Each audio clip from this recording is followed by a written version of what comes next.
That's not loud enough. That's not serious enough. Let's go.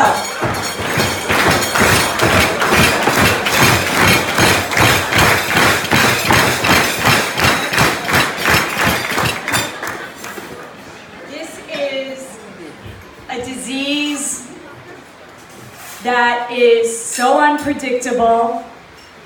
It is so difficult to diagnose, to treat, to live with someone who you love, who lives with it. And yet we are here this evening. Could somebody come help me get this, because this is so annoying to me that I have to not be able to use my hands because I have to keep the microphone from going down.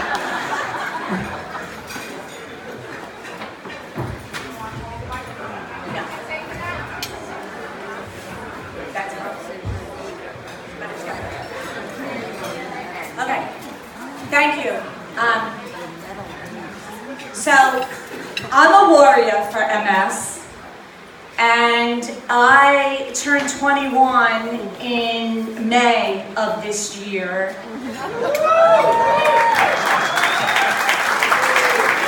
But it wasn't a happy 21, it was 21 years of living with MS.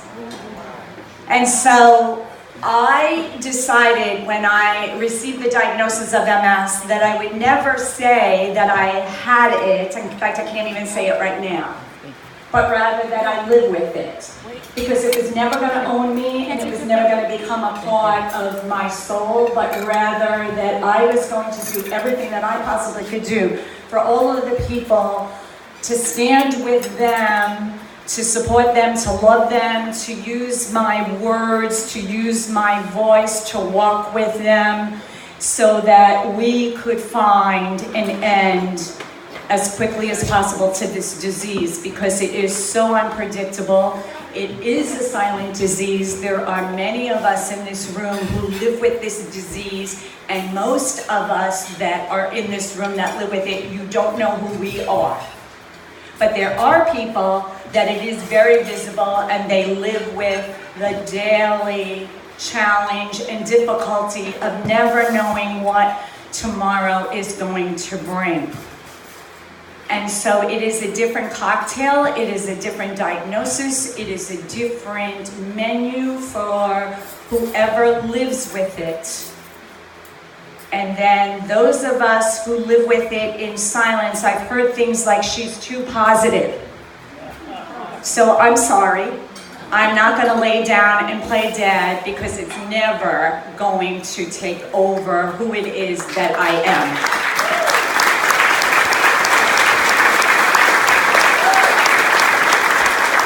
But why I'm positive is because of every single person that is here in this room, and every single person who has been with us through the 21 years, who believes so completely in this, of finding a way to stop the madness of this illness and what it does, not just for individuals, but for families and for organizations, because it has such a large impact on daily life. And so we are going to always, always stand and walk with people who don't have the support system that I have. Look at all of you here that came here this evening. You are the most important person in this room, and we are so grateful that you are here, because you believe that there is something that we can do, and we can do a lot. And I always say it's not about the money, but it is about the money. It is first about the awareness, and then it is about the hope, and then it is about the money, so that we can stop it. And so we've come a long way in 21 years. When I was first diagnosed, there was only steroids to treat MS. And then in the beginning of the millennium, then there were these interferon ABC drugs, and they were remarkable because they were helping with the progression and the treatment of MS. But the downside was that they were therapies that were needles, and there's a lot of people that doesn't work for. And so now we have all these oral therapies, and we have these infusions, and so the money is so important. There's programs and services that have never existed before. And the most important thing, the thing that I am the most grateful for, is there's this holistic approach to MS now. And we know so much more about body, mind, heart, and soul. And if you treat the body well, and if you have the right mindset, and you can keep going, and I am grateful that there are so many in this room who have walked with me and cried with me, and at times pushed me when I wanted to give up because it was just too much. And you just said, you can't do that because too many people depend on you to be the face of hope. And so there's a lot of suffering for a lot of us. I will never forget when I was diagnosed. I'm very close to my brother-in-law, Dan, my husband's brother. People used to say, are you sure you married the right brother?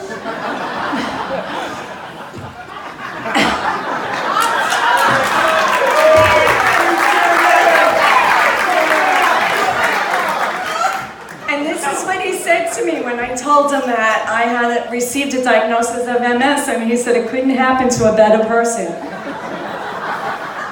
And it took me 6 months to figure out what he meant, because he knows me.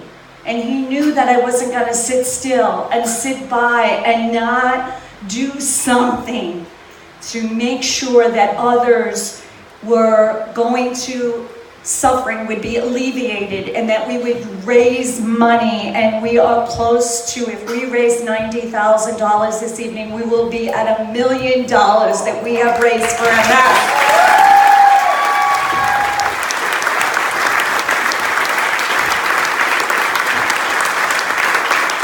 And that's what Dan knew. And so those of you who are here, who have held me and cried with me and walked with me and stood by me, has helped me to stand with all of those who can't stand and who can't walk.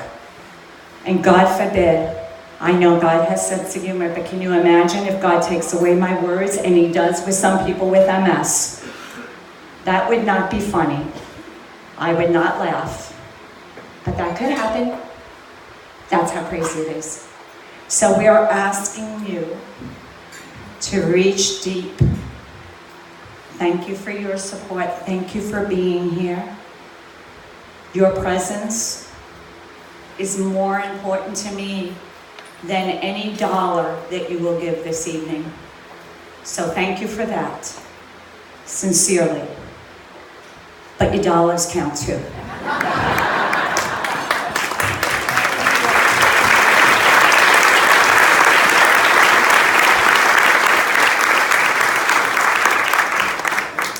So I want to tell you one last thing. I find it, some people say to me, you know, you're too positive, and I don't know what that means. I guess I should like lay in my bed a few more days than I ever do. But everybody has different medicine. And there's a woman in this room who lives with MS, and she lives with really difficult symptoms, and her medicine is her work. There's another person in this room who lives with MS, and there's been a lot taken away from her. And her medicine is her relationship with her friends. My medicine is service. And so I will continue for the rest of my life until, as my father used to say, the angel Gabriel blows his horn in your ear. I will fight the fight for MS. And I will continue to serve all of the people, because that is what keeps me well. Somebody asked me one time when I was bringing a group of college kids to a very, very difficult barrio in Ecuador, don't you have MS? And I said, yeah, but that's how I treat it. And they're like, okay, I don't understand it, but sounds like a good idea to me. And then I went to Ecuador, and now I have a foundation in Uganda that's on the equator, and when I am there, I have no MS symptoms. How interesting is that? So you do what you can do, you serve others, you do whatever you can do to make a difference, and to notice that there's a lot of people, that there's silence going on, that there's so much beyond in that story. And so let's love one another as much as we can, and let's lay a few dollars down too.